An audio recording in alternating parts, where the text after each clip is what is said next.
I'm sure you've heard of breweries, distilleries, and wineries, but what about cider houses? We had never been to one or even thought about it being a thing until our recent trip to Central California, where we found Bristols Cider House.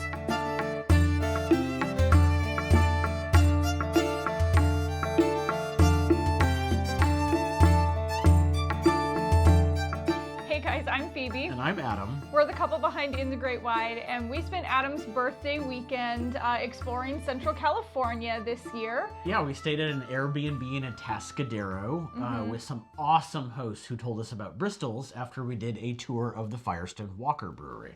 Yeah, we did the brewery tour, and they were like, "Oh, you guys like beer? Like, do you like cider too? Because we know of this place that's just down the street." And this is why we love staying at Airbnbs. It's specifically for these kinds of recommendations from the locals, because we never would have thought to look for a cider house. Yeah. Researching and stuff. Didn't really realize they were a thing, so Yeah. it wasn't high on our list, but I'm so glad they suggested it. Yeah, they also recommended for us to go see the elephant seals in San Simeon after our tour at Hearst Castle, which we wouldn't have known to do if it weren't for them. So they were awesome. I'll put a link in the description so you can check out and book their Airbnb. After a full morning of sightseeing in San Simeon, we went back to Atascadero to check out Bristol's Cider House. Yeah, it's a pretty unassuming place. It's almost in like a warehouse kind of area. It's a new, it looked like it was a newer complex, probably built in the last 15 years. Kind of generic looking, but it was at the end of a cul-de-sac. Don't judge a book by its cover, so to speak. Yeah, point being, it wasn't like in a shopping center kind of place, like where you would find a lot of bars and whatnot. It was like just this small, very unassuming place. But we easily found street parking, so parking is not an issue there, which is really nice because we're used to parking issues. That is true. In Los Angeles. That is true. Los Angeles is not the greatest for parking. There was barely anybody there on a Sunday afternoon, but the people who were there all had Cider Flights in front of them, obviously having a great time. Yeah.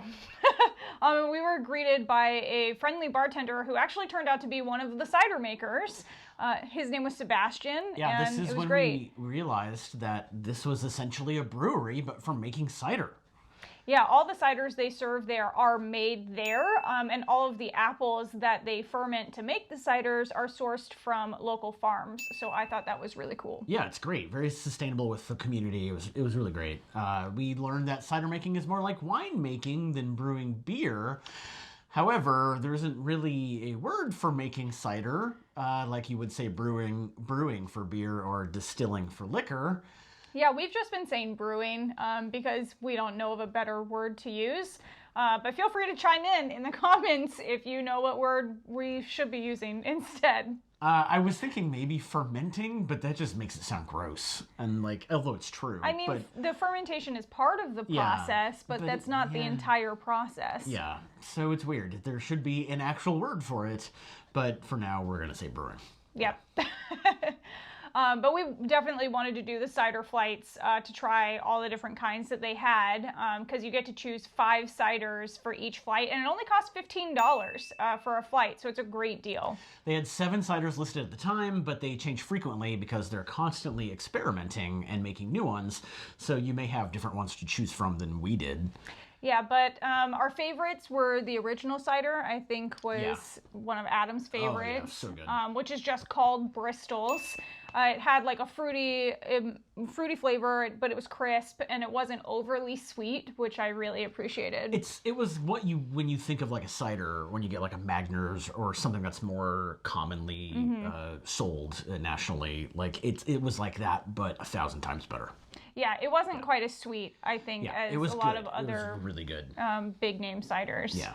And then we had the Barty V, which was one of my favorites.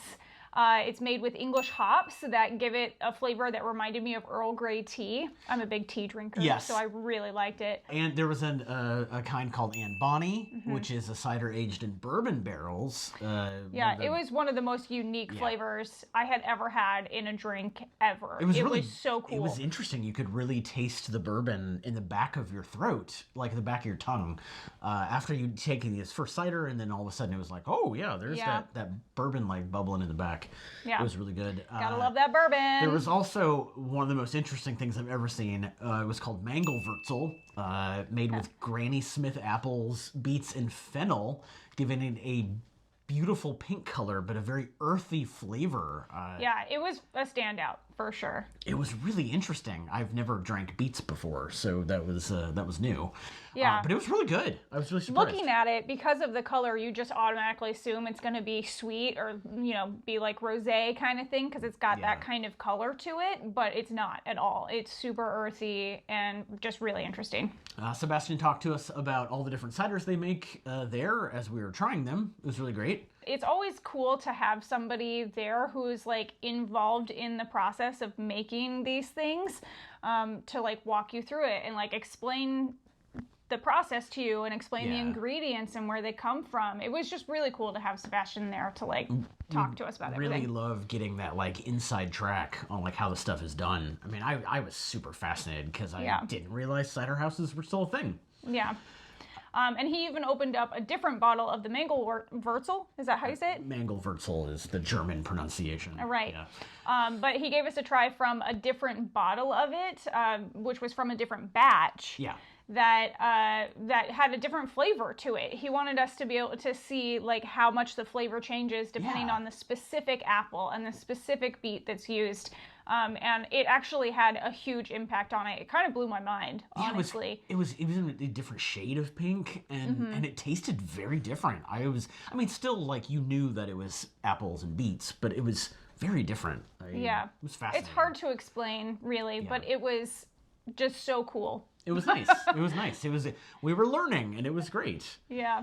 The full list of all the ciders we got to try is in our blog post over on our website, which is the first link in the description. Yeah, in this place, it has a variety of seating options, which I really appreciated. They had some high top tables, and they had some couches around some lower coffee tables. They had some longer, like, dining table kind of things. And they had some picnic tables outside, too. Yeah, there was also a grill outside where a guy started cooking while he was enjoying his cider with a bunch of friends. They were obviously regulars. I think they were part of the mug club. Probably, because they came in immediately, and with a specific mug, and it was like, oh, okay. And Sebastian knew exactly what they wanted without them saying anything. But the food they smelled amazing. Yes. It was a big smoker. It was really nice. It was cool.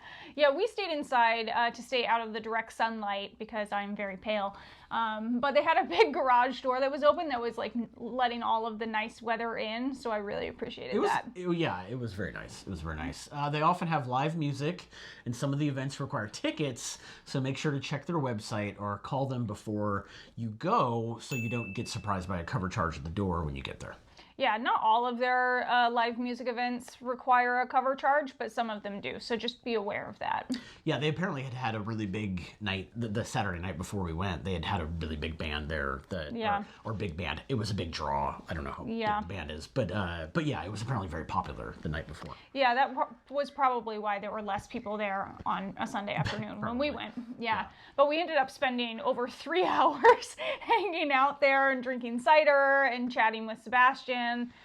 He really went above and beyond to make this place memorable, and he's obviously super passionate about what he does there. Yeah, and this was on Adam's actual birthday, so it really could not have worked out better. It was awesome. We ended up buying some of the classic Bristols cider and the Barty V to take home. Yeah, if we lived closer, we would definitely consider joining their mug club, but they do also have a subscription service where they can send you shipments of their cider 3 times a year if you want to try it, but you're not able to, go. Yeah, and it is kind of nice because they do include in those shipments, the 3 times a year, they do include mystery ciders, which they don't even label. It's just like, this is a new thing we're trying. And sometimes they'll have them on tap at the cider house. But it was a nice way to, you get some of the staleworts, the common ones, but then you get like stuff that's new and different. And yeah, it's very tempting. experimental. Very tempting. Yeah. Yeah, but it's worth the trip to Central California to check this place out. And there's so much to do in that area.